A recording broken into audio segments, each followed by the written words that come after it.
नमस्कार। घटना चक्र बुक वीडियो के इस शैक्षणिक मंच पर आपका स्वागत है। हमारा उद्देश्य है ज्ञान को सरल, स्पष्ट और सुलभ रूप में आप तक पहुंचाना। आइए आरंभ करते हैं अध्ययन और सफलता की इस यात्रा को। नमस्ते। तो चलिए आज एक सफर पर निकलते हैं, एक ऐसे इंजन के अंदर जो हमें हर पल, हर लम्हा जिंदा रखता है। जी हां, आज हम बात करने वाले हैं मानव हृदय की और इसके कुछ राज खोलने वाले हैं। कभी सोचा है कि वो कौन सी एक चीज है जो बिना रुके, बिना थके हमारे जीवन के हर एक पल को पावर देती है? इसका जवाब हमारे सीने के अंदर ही धड़क रहा है। तो इस सफर का रोड मैप कुछ ऐसा रहेगा।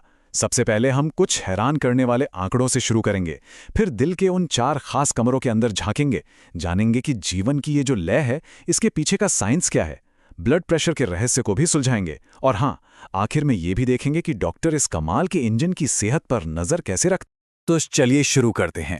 सबसे पहले हृदय के कुछ बहुत ही बेसिक लेकिन सच में बहुत दिलचस्प फैक्ट्स पर नजर डालते हैं। वो फैक्ट्स जो इसे इतना कमाल का बनाते हैं। कोई अंदाजा लगा सकता है कि इस पावर हाउस का वजन कितना होगा? आपको जानकर हैरानी होगी, ये औसतन सिर्फ 300 ग्राम का होता है, मतलब लगभग अपनी बंद मुट्ठी के बराबर। जरा सोचिए, इतनी छोटी सी चीज पूरे शरीर को चला रही है। अब इतने जरूरी अंग की सुरक्षा भी तो जरूरी है ना? तो इसके लिए इसके चारों ओर एक खास थैली होती है जिसे हृदयावरण या पेरिकार्डियम कहते हैं। इसे एक तरह का सेफ्टी कवर समझ लीजिए। ये एक सुरक्षा कवच की तरह काम करता है। इसे बाहरी झटकों से बचाता है और अपनी जगह पर टिकाए रखता है। और इसकी धड़कन, जब हम आराम कर रहे होते हैं, मतलब एकदम रिलैक्स्ड, तब भी ये 1 मिनट में करीब 72 से 75 बार धड़कता है। यही है हमारी जीवन की वो स्थिर, वो लगातार चलने वाली रिदम जो दिन रात बिना एक पल भी रुके चलती रहती है। तो ये तो हुई बाहर की बातें। अब तैयार हो जाइए, क्योंकि अब हम दिल के दरवाजे खोलने वाले हैं और देखने वाले हैं कि अंदर क्या है, इसकी शानदार बनावट कैसी है। दिल को एक 4 कमरों वाला घर समझिए। जी हाँ, 4 चेंबर होते हैं इसमें। ऊपर के जो 2 कमरे हैं, दायां और बायां अलिंद, इनका काम है खून को रिसीव करना, मतलब इकट्ठा करना। और फिर आते हैं नीचे के 2 पावरफुल कमरे, दायां और बायां निलय, जिनका काम है इस खून को जोर से पूरे शरीर में पंप कर देना। अच्छा, अब इन कमरों के बीच खून का ट्रैफिक कंट्रोल कैसे होता है? इसके लिए होते हैं वन वे दरवाजे, जिन्हें हम वाल्व कहते हैं।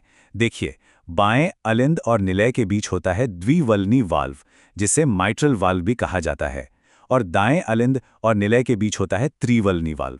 इनका काम बस एक ही है, ये पक्का करना कि खून हमेशा आगे ही जाए, कभी भी गलत दिशा में वापस न बहे।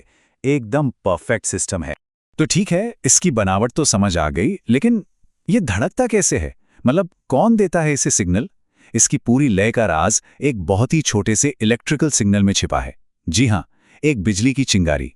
और हर एक धड़कन कितनी पावरफुल होती है। देखिए, हर बीट के साथ दिल करीब 70 मिलीलीटर खून पंप करता है। सुनने में ये शायद ज्यादा न लगे, पर जरा हिसाब लगाइए, ये दिन भर में हजारों लीटर बन जाता है। कमाल है ना? ये पूरी प्रक्रिया एक कमाल के कमांड सेंटर से चलती है। देखिए, होता क्या है। सबसे पहले दिल का अपना नेचुरल पेसमेकर है, जो एक बिजली की चिंगारी एक सिग्नल भेजता है। ये सिग्नल फिर एक रिले स्टेशन तक पहुंचता है और वहां से निलय को ऑर्डर मिलता है कि जोर से सिकड़ो और खून को पंप करो। और ये सब कुछ पलक झपकने से भी कहीं ज्यादा तेजी से होता है, हर एक धड़कन के साथ। और एक सच में हैरान कर देने वाला फैक्ट सुनिए, एक अजन्मे बच्चे का दिल 1 मिनट में करीब 150 बार धड़कता है। ये एक अडल्ट से लगभग 2 गुना तेज है। इससे पता चलता है कि जीवन की शुरुआत से ही ये इंजन कितनी जबरदस्त ताकत से काम करता है। अब ये जो दिल लगातार खून पंप कर रहा है, इससे हमारी धमनियों यानी आर्टरीज में एक दबाव, एक प्रेशर बनता है, और इसी को हम ब्लड प्रेशर या रक्तचाप कहते हैं। चलिए इसे थोड़ा और समझते हैं। जब भी डॉक्टर ब्लड प्रेशर चेक करते हैं तो वो 2 नंबर बताते हैं, है ना? जैसे कि 120/80। इसे समझना बहुत आसान है। जो ऊपर वाला नंबर है यानी सिस्टोलिक, वो तब का प्रेशर है जब दिल धड़कता है, मतलब पंप करता है। और जो नीचे वाला नंबर है यानी डायस्टोलिक, वो धड़कनों के बीच जब दिल आराम करता है तब का प्रेशर है। बस इतना ही है। पता है, हमारे शरीर का जो अंदरूनी केमिकल बैलेंस है, उसका भी दिल की स्पीड पर सीधा असर पड़ता है। जैसे जब हम दौड़ते हैं या कोई मेहनत का काम करते हैं तो खून में कार्बन डाइऑक्साइड बढ़ जाता है। तो दिल क्या करता है? वो तेजी से धड़कने लगता है ताकि शरीर को फटाफट ज्यादा ऑक्सीजन मिल सके। ये दिखाता है कि हमारा दिल कितना स्मार्ट है, शरीर की जरूरतों के हिसाब से खुद को तुरंत एडजस्ट कर लेता है। तो सवाल ये है कि जब इस इंजन का हेल्थ चेकअप कराना हो तो डॉक्टर कौन से टूल्स इस्तेमाल करते हैं? चलिए जरा डॉक्टर के टूल किट में झांक कर देखते हैं। इस टूल किट में कुछ बहुत जरूरी चीजें होती हैं। सबसे पहले तो स्टेथोस्कोप, जिससे डॉक्टर दिल की लब डब आवाज सुनते हैं। फिर है स्फिग्मोमेनोमीटर, ये वही मशीन है जिससे ब्लड प्रेशर मापा जाता है। एक और जरूरी टेस्ट है इलेक्ट्रोकार्डियोग्राम यानी ईसीजी। ये दिल की इलेक्ट्रिकल एक्टिविटी का एक तरह से नक्शा बना देता है, जिससे कोई भी गड़बड़ी पकड़ी जा सके। और हाँ, अगर किसी वजह से दिल की लय बिगड़ जाए तो एक छोटा सा डिवाइस पेसमेकर उसे वापस सही रिदम में ले आता है। तो देखा, हमारा दिल वाकई एक कमाल का, एक अद्भुत इंजन है जो जिंदगी भर हमारा साथ देने के लिए बना है। तो आखिर में बस एक सवाल छोड़ जाते हैं, इस अनमोल इंजन की देखभाल के लिए आज एक छोटा सा कदम क्या उठाया जा सकता है, इस पर सोचिएगा जरूर।